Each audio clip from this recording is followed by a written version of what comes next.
Hey guys, I'm Rick and welcome back to Maple Syrup Tech. We're continuing today with our best CPU coolers under $30, and today I'm glad to review the DEEPCOOL GAMMAXX 400 for you guys. This is GAMMAXX entry into the $20 to $30 cooler range. The MSRP is about $25 both in Canada and the US. And before we get to the numbers and go more in depth, let's take a quick overview of the cooler and see what they're offering us with the GAMMAXX 400. So this time around, DEEPCOOL is offering a classic tower style design, but we're up to 4 copper heat pipes. The base plate is a mix of copper and aluminum. This time around, they're including a 120mm fan, and it is an LED fan coming in either your choice of blue or red, so make sure to pick up the right one. And it has a maximum RPM of 1500. It supports all modern CPUs, so everything, all the modern Intel and AMD CPUs, even up to AM4 straight out of the box, so there's no adapter kit or no extra a support kit needed for this one. At the same time, the overall dimensions on the cooler is 154.5mm high by 135mm wide and 80mm deep. DEEPCOOL rates this cooler for up to 130 watts TDP on its CPUs. So overall, it seems to be a pretty decent offering from DEEPCOOL. Now, before we get on to the performance numbers, there's a couple of extra features I want to go over on the DEEPCOOL. As the, I would say, direct competitor to this CPU cooler, the Hyper 212 from Cooler Master, they include a bracket for a second fan in the box. The bracket for the second fan is basically so that you can do a push-pull configuration, but I'm going to make the same comment I made for the Hyper 212. When you factor in the cost for a second fan, a decent fan, something like between 10 or 15 bucks, I don't really see the point of buying this cooler if that's your ultimate plan. The reason why is because basically, once you factor in an extra 10 to 15 bucks for the second fan, you actually have designs out there around 40 to 50 bucks that already come with 2 fans included and are better designed for a push-pull configuration. This isn't a bad cooler for a push-pull, but the aluminum fin stack is a little isn't wide enough, in my opinion, for a real decent push-pull, because basically already just with push you're getting a lot of airflow through the fin stack, and I'm not sure you're actually going to pull that much more in a push-pull config. So unfortunately, even though it's an added plus that DEEPCOOL includes, it's not maybe necessarily the best idea to buy this cooler to do a push-pull configuration. Of course, if you have an old fan lying around the house and you already have it and you buy this cooler, well then if you already have a fan, it's a good idea to maybe push-pull. You might get a few extra degrees of cooling out of it. I just wanted to go over that with you guys so that you know that that does come included, like the Hyper 212. So they're really trying to compete directly with what that other cooler is offering. Now, let's go look at the performance to see how this stacks up with everything else we've looked at so far. So before we get there, I just wanted to let you know that basically for testing purposes, all tests are done for the moment on a Ryzen 3 1200 that is overclocked to 3.9 gigahertz at 1.3 volts. And the fan is basically locked at 100%, so it's always pulling the maximum RPMs, which gives us also the top cooling performance, but also when we're going to get to the noise performance, it's going to be giving us really the loudest these coolers will be spinning at. So without further ado, let's start with the cooling performance.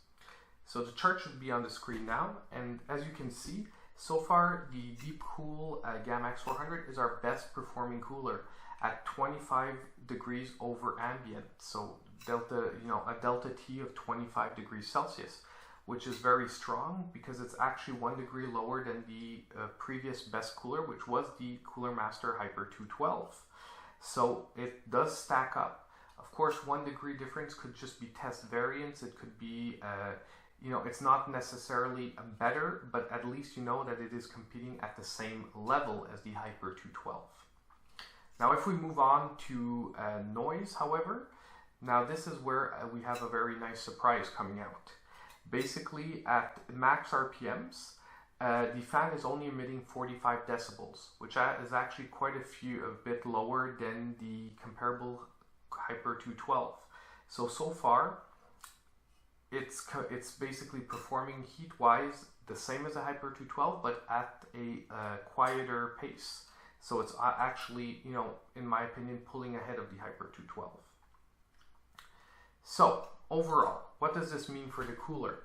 Well, basically, even though the Hyper 212 is the most common and the most widely used CPU cooler, I personally would not be able to recommend it anymore after seeing the performance on the GAMMAXX 400. There's only one thing that is really important to notice. The LED fan that the DEEPCOOL includes, to me, is as much a strong selling point as sometimes a disadvantage. The reason why is because the fans are automatically LED, either in blue or red. If blue or red doesn't fit into your build, well, the GAMMAXX 400 is maybe not a good choice for you just on aesthetic purposes. If you're looking for cooling at a low volume, it's the best cooler that we've tested so far, and it's a very strong recommendation. The only thing is that I sort of disagree with DEEPCOOL's decision to include a LED fan.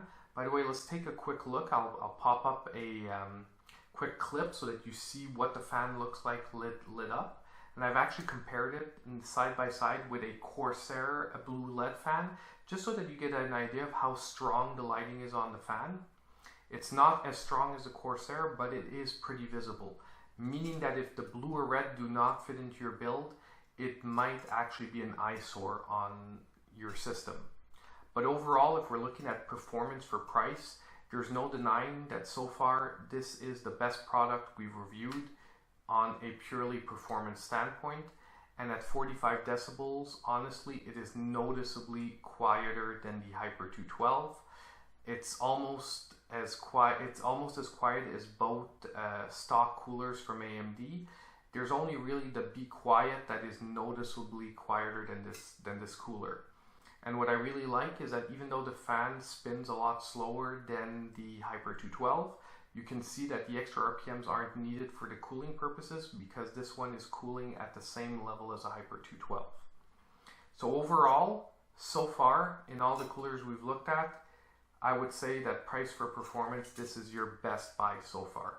We've still got a couple of coolers left to look at before we wrap up our best under 30 series. But for anyone looking to build a system now, as long as the GAMMAXX, the clearance at 154 millimeters fits into your build, you cannot go wrong with the GAMMAXX 400. And personally, as long as the color scheme fits in your build, I unfortunately don't see any reason to recommend the Cooler Master Hyper 212 anymore. The GAMMAXX 400 has sort of dethroned it by offering a performance that's just as good at with a quieter fan included. So I hope you guys liked the review. As usual, the links down below will be there for my affiliate links. So if you guys want to pick up a GAMMAXX 400, please use my affiliate links. There's a quick change for everyone in Canada. We'll be going through Newegg and not Amazon anymore, just because overall for you guys the prices are better. However, for the US, we'll still be going by Amazon because they generally have some of the best prices on the market.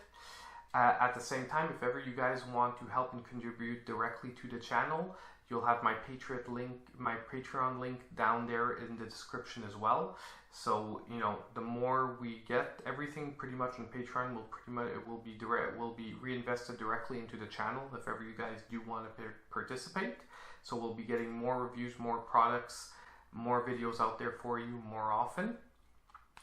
And other than that, likes and subscribes are always appreciated and help a lot as well. So if you're not already subscribed, please do. And I hope I'll see all you guys in my next cooler review.